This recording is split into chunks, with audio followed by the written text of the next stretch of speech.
All right. Hello, and welcome to the Grow Up with Grow show. I'm Brett Sklar, managing partner here at Grow Powerful, where we're a team of fractional CMOs for B2B technology companies. And we're just going to dive right in to our topic today, which is what should I do about marketing in this recession? And it's a guide for CEOs. So it's official. We're heading into a recession. There's research from this company called TS Lombard, and it says that we're going to be in a recession within 12 months. Sooner, if you look at the layoffs that are taking place all around us in the technology realm. There's something about a 3-month curve and a 10-year curve, and they're inverting. And you'll have to go ask an economist, but we can see that there's carnage everywhere, and there will continue to be carnage everywhere. So as a CEO, you've got pressures building from all corners of your world. You've got investors who want to know what your plan is. In a world where cash is king, you really want to know how long you're going to last, or how long that latest round will keep you going, or what do you need to do to keep the cash as long as you possibly can? Is it time to clean house?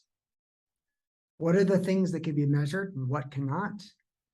And this whole world of remote work that we've all gotten comfortable with, whether it's remote or hybrid or virtual or whatever, there's something that's going to need to change there based on the conversations I've had with many CEOs.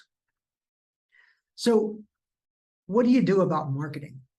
Well, there's several scenarios of paths to take, but it's based on what you do as a CEO and your business strategy. And let me talk to you about 4 possible routes to take. And this is overall with the company and specifically with marketing. Number 1, tighten the ship. Clean up 10 to 25% of the cost of the business and lower your risk. Number 2, get into survival mode. Do what Twitter did. Cut about half the staff and keep the current customers happy. Okay, Twitter didn't do that very well, but you get my point. And that's a bit of a medium risk or a higher risk. The third option is go ahead and get bought. It solves a lot of problems, lowers the risk, but obviously it's no longer your company, so there's issues there. And number 4, outflank the competitors while they're down. And that's a higher risk, but there's a lot of outcome that can happen from that in a great way if you decide to take that approach. So then how does marketing play a role in all of this from a B2B perspective? And again, I spend most of my time with B2B CEOs, B2B technology CEOs, and that's the perspective I'm going to share. So no matter which route you take, here's a few things that you must do right now, no matter which one of those routes you go on. Number 1, stop all random acts of marketing. You know what they are, random acts of marketing. The things that don't necessarily tie into a vision, tie into the strategy, tie into a better ROI program for marketing. Every company I've ever seen is guilty of these random acts of marketing. Number 2, determine if there's alignment in the growth operation of the business or not, and fix it. Get alignment. Put someone in charge of that. Best example I can give you is companies who have a chief marketing officer, a chief revenue officer, and a chief customer officer. Those are all front-facing parts of the business. Those are all a part of the growth operations. Now is the best time to centralize all those operations under one true leader and not the CEO, because the CEO has a lot of things to work on. Number 3, ask yourself, is there a true marketing plan with measurable goals and outcomes? And if not, you've got a lot of work to do. And the 4th is ask yourself if you really know your customer. And more importantly, does everyone in the company know your customer, their profile, their buying behaviors, and what really makes them tick? If not, those might be the people that don't need to stay around, the people who don't understand your customers. So no matter what route you take to tighten ship or to cut all things or to batten down the hatches, you need to look at all 4 of those things equally. Now, let's look at each of these routes. So the first one I mentioned is tighten the ship. And when it comes to marketing, this is the lowest risk approach and frankly needed on a regular basis. We all know Jack Welch. He had this big thing at GE where he promoted the top 10%, fired the bottom 10% every year, and then the 80% in the middle were educated and mentored to get to either the top 10% or they were left behind as the bottom 10%. Number two, stop all unnecessary spend. If there's no direct ROI associated with it, kill it. Google Ads experiments, expensive LinkedIn ads, different things like that. The third thing, review every single monthly or annual MarTech spend, marketing technology spend. It's time to look at the number of licenses. There's likely a whole bunch that are unnecessary or unused. Zoom, LinkedIn Sales Navigator, Zoom Info, Apollo, and others. Even if someone is removed from the account, they're still going to keep that seat open. So you may have some money that's being left on the table because you're not looking at every account assigned to every user. Number two, it's time to look at volume-based subscriptions. Examples of these are HubSpot, Salesforce, Marketo, other marketing automation solutions like Constant Contact, MailChimp, other things. They charge based on the size of your database of prospects and customers. And it's very likely that there's a lot of cleaning up that can happen and a lot of cost reduction that can happen. So either clean up the database or renegotiate terms with those vendors. Next, stop most of the ads or sponsorships except for the ones that have a demonstrable ROI. It's tracked, it's proven, it's known. If not, you're going to continue to run into the death by 1,000 paper cuts that is known as random acts of marketing. Next up is the people component. And it may look like the easiest place to cut costs, but it's not always the most efficient. Start by looking at every single system that's used. And the modern marketing team spends more on tech than most CIO departments, which means that there's a big amount of spend, maybe even 10 to 25% of your overall marketing budget that can come out of systems that are not being utilized or being overutilized or being wasted. Then put on your books every 6 months to do a complete marketing spend audit twice a year. Not just during budget cuts time or budget time. We, as marketers, we need to make sure that we're not wasting any money during a recession or not. I've been guilty of this as well, where if there's not things directly knocking on my door to cut costs, I'm not going to bother with them until it's too late. So then let's go to the second route, survival. This is when you put away the scalpel and you grab a machete. You need to be prepared to put a full stop on nearly everything and get down to a skeleton crew and skeleton spend. And here's how you do it. You take a board, whether it's a dry erase board or a cardboard or anything, and you put sticky notes on it of everything that you're doing and every way that you're spending money and time on marketing activities. You create 3 columns: current, keep, kill. Current is everything that you're actively doing right now. Keep is what you want to keep, and kill is what you want to kill. So first thing is you put every spend in the current category. Second thing, you move every single sticky note to kill, everything. And then you erase the current column.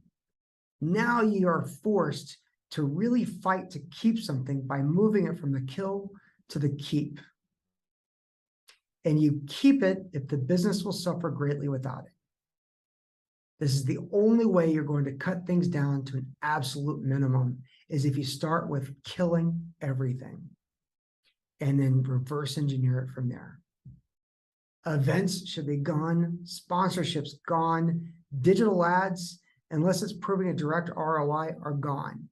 If they're proving a direct ROI and it's a buy now sales cycle or something that's online purchases, then stick to just the digital ads that are the highest ROIs and cut out the other half. This is also the best time to bring in someone from the outside to get a fresh set of eyes on everything. Yes, this sounds backwards. Yes, this seems asinine. But yes, this is where a fractional CMO will kick ass for you, give you a fresh perspective, and clean out what needs to be cleaned out without any bias or without any feelings or emotion towards any of those activities. On the people side, you got to cut deep. Cut once and cut deep, but you already know that. Who's the strongest on your customers' products or services? So who knows your customers, who knows your products, who knows your services really, really well, and they should stay.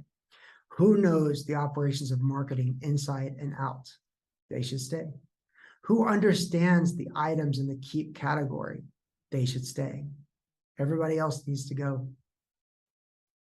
Don't spend more until you've got a leader in place that knows how to generate ROI from marketing investments, the activities, the ideas, the platforms, and people. So who are you going to have run the ROI programs of marketing? And again, those 4 categories: activities, ideas, platform, and people. Your third route to saving money or managing in a downturn or a recession is get bought. And this is when you really need to put on that truly strategic marketing hat and think about your audiences very, very carefully. What you want to do is you want to build a matrix. On one side is, on the x-axis is strategic fit, and on the y-axis is the ability to acquire. And the people that make it, or the companies that make it into the top right of that chart, are the ones to market to, with an aligned message or a complementary message. In this realm, marketing is not a team, it's a strategy. You need a strategy officer, not a marketing manager. You need someone who knows how to align the dots and build strategic relationships. They need to be able to manage the contract resources to accomplish the PR, the campaigns, the emails, the content, and so on and so forth, but keep them off of payroll. You should sell based on either how desperate you are or how opportunistic you might be based on who might be buying you. And then the fourth option, the fourth route, is to outflank the competition while they're down. So here's why.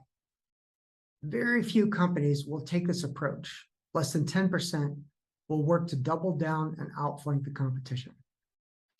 Of that 10%, only 10% of them will actually do this outflanking maneuver with success. So you're down to 1% who will do it successfully.